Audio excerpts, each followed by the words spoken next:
മാമോദീസയെ സംബന്ധിച്ച് എനിക്കൊരു സംശയം ഉണ്ടായിരുന്നു. ഞാൻ സാറിനോട് ചോദിച്ചു. അതായത് ജന്മപാപം മാതാപിതാക്കന്മാർ വിശദീകരിക്കപ്പെട്ടതിന് ശേഷം ജനിക്കുന്ന കുട്ടികളിൽ എങ്ങനെ ഈ ജന്മപാപം ഉണ്ടാകുന്നത് അതില്ലല്ലോ എന്നിങ്ങനെ മനസ്സ് വിചാരിച്ചു. സാറിനോട് സംശയമൊക്കെ ചോദിച്ചു. സാറിനോട് പറഞ്ഞു തന്നു. അത് കഴിഞ്ഞ് എനിക്കൊരു വലിയ ബോധ്യം കിട്ടി.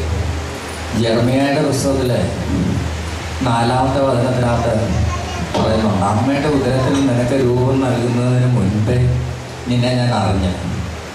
അപ്പോൾ നമ്മുടെ എക്സിസ്റ്റൻസ് ഒത്തിരി മുൻപ്, അത് ലോകസ്ഥാപനത്തിന് മുമ്പ് തന്നെ യേശുക്രിസ്തുവിൽ നമ്മളെ സൃഷ്ടിച്ച് കഴിഞ്ഞു എന്നാണ് എനിക്കൊരു ബോധ്യം കിട്ടിയത്. അതുകൊണ്ട് ഇപ്പം നമ്മളായിരിക്കുന്ന സ്ഥലത്ത് അല്ല നമ്മളെ ദൈവം സൃഷ്ടിച്ചാക്കിയത്, ഏദനിലാക്കിയത്.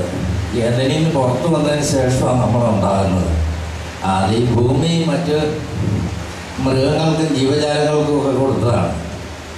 അവിടെ നമ്മൾ പുറത്താക്കപ്പെട്ട അനധികൃതമായിട്ട് ഇവിടെ നിൽക്കുന്ന, അതുകൊണ്ടായി പട്ടി കടിക്കാനും പശു കുത്താനും ഒക്കെ